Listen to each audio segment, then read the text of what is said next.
नमस्कार दोस्तों, I hope कि आप लोग अच्छे होंगे और आपकी पढ़ाई भी अच्छे चल रही होगी। तो दोस्तों, आज आप लोगों के लिए बायोलॉजी से संबंधित कुछ महत्वपूर्ण प्रश्न लेकर आया हूं, जो आपके आने वाले एग्जाम में महत्वपूर्ण साबित होंगे। तो दोस्तों, वीडियो अंत तक जरूर देखना और वीडियो कैसे लगी कमेंट बॉक्स में ज़रूर बताना। तो दोस्तों, वीडियो शुरू करते हैं और देखते हैं पहला क्वेश्चन क्या है। मानव शरीर की त्वचा की बाहरी परत के लिए निम्नलिखित में से किस शब्द का प्रयोग किया जाता है? तो एपिडर्मिस शब्द का प्रयोग किया जाता है। ऑप्शन नंबर इसका ए सही आंसर होगा। अगला प्रश्न है, निम्नलिखित में से कौन सा जंतु अपनी त्वचा द्वारा श्वसन करता है? तो मेढक जो है अपनी त्वचा द्वारा श्वसन करता है। ऑप्शन नंबर इसका बी सही आंसर होगा।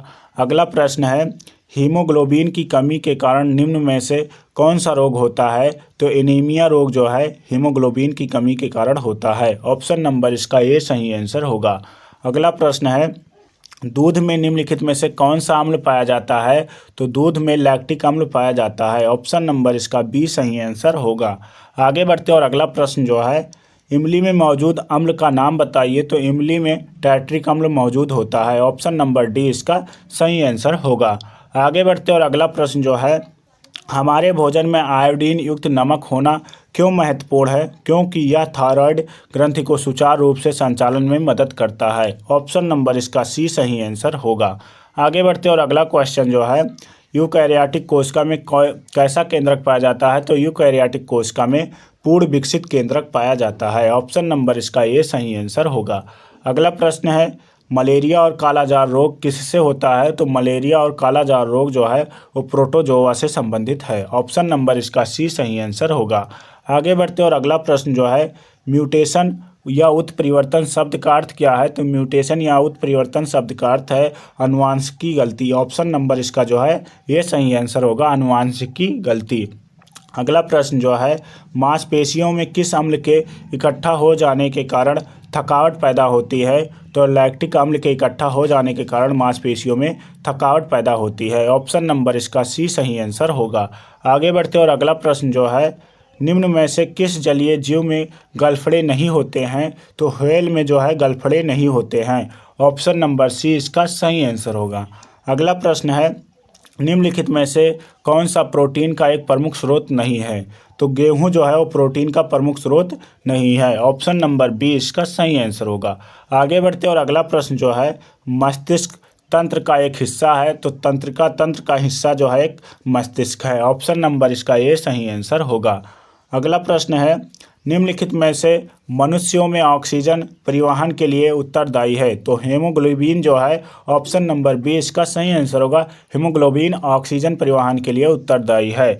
आगे बढ़ते और अगला प्रश्न जो है, स्वस्थ मनुष्य के शरीर में रक्त की कुल मात्रा कितनी होती है? तो शरीर के वजन के 7% तक होती है। ऑप्शन नंबर सी इसका सही आंसर होगा। आगे बढ़ते और अगला प्रश्न जो है, मानव शरीर में हृदय का कार्य क्या है? तो मानव शरीर में हृदय का कार्य पंपिंग स्टेशन की तरह है। ऑप्शन नंबर इसका ये सही आंसर होगा। वीडियो में आगे बढ़ने से पहले आप लोगों से एक प्यारा सा रिक्वेस्ट है कि अगर आप चैनल पर नए हो तो प्लीज़ चैनल को सब्सक्राइब कर लें और वीडियो अच्छी लगे तो प्लीज़ वीडियो को लाइक भी कर दें और अपने दोस्तों तक शेयर भी कर दें।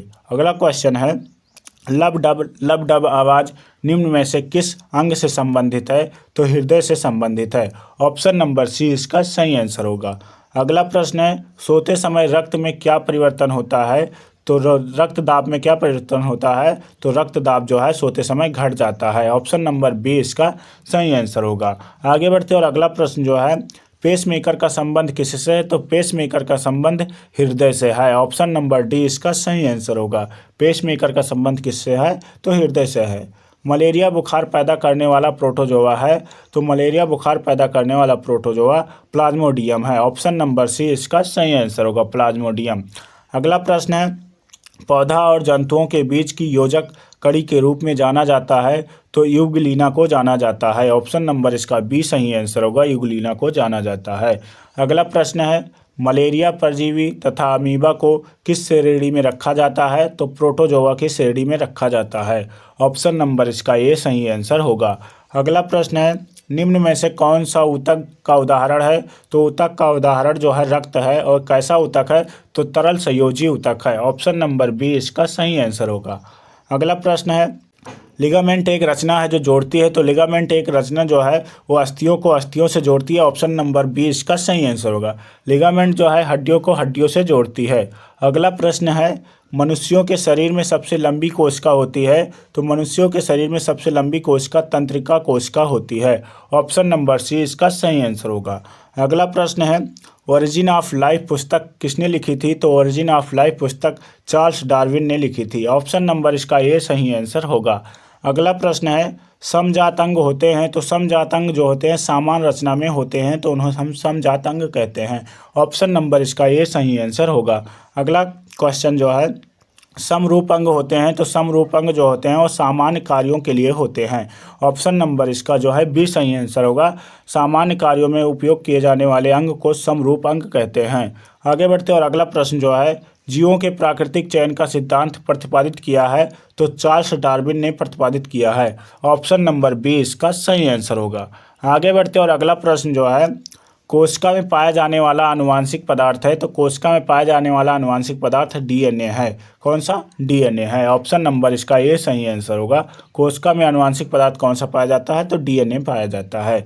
जीन शब्द का नाम देने वाले वैज्ञानिक कौन हैं, तो ऑप्शन नंबर डी इसका सही आंसर होगा। Option number D. आगे बढ़ते और अगला प्रश्न जो है, सबसे पहले प्रयोगशाला में जीन का संश्लेषण करने वाले वैज्ञानिक हैं, तो खुराना है। ऑप्शन नंबर डी इसका सही आंसर होगा। इनका पूरा नाम है doctor Hargobind Khorana. Option number D इसका सही आंसर होगा।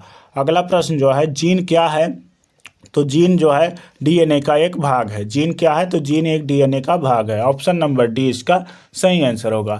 अगला प्रश्न है, आनुवांशिकी इकाई है, तो आनुवांशिकी की इकाई जो है वो जीन है। ऑप्शन नंबर सी इसका सही आंसर होगा।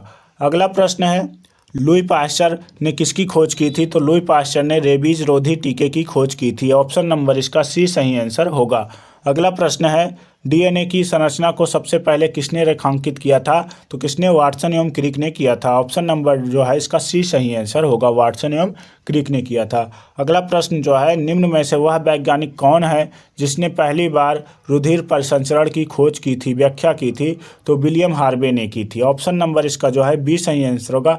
रुधिर परिसंचरण तंत्र की जो व्याख्या की थी वो विलियम हार्वे ने की थी। आगे बढ़ते और अगला प्रश्न जो है, जीवाणुओं की खोज किसने की थी, तो लुईन हॉक ने की थी। जीवाणुओं की खोज किसने? लुईन हॉक ने की थी। ऑप्शन नंबर बी इसका सही आंसर होगा। अगला प्रश्न है, आनुवांशिकता का नियम के जन्मदाता हैं, तो मेंडल हैं। ऑप्शन नंबर जो है इसका सी सही आंसर होगा। मेंडल, ग्रेगर जॉन मेंडल इनका पूरा नाम है। आगे बढ़ते और अगला प्रश्न जो है, द्विनाम पद्धति के प्रतिपादक हैं, तो द्विनाम पद्धति के प्रतिपादक लीनियस हैं। ऑप्शन नंबर जो है इसका ये सही आंसर होगा। कौन है? लीनियस हैं। दोस्तों आप लोगों से एक प्यारा सा रिक्वेस्ट है कि अगर आप चैनल पे नए हो तो प्लीज़ चैनल को सब्सक्राइब कर लें, वीडियो को लाइक भी कर दें और अपने दोस्तों तक शेयर भी कर दें। पूरा वीडियो देखने के लिए बहुत बहुत धन्यवाद आप लोगों का। मिलते हैं अगली वीडियो में, तब तक के लिए जय हिंद, जय भारत।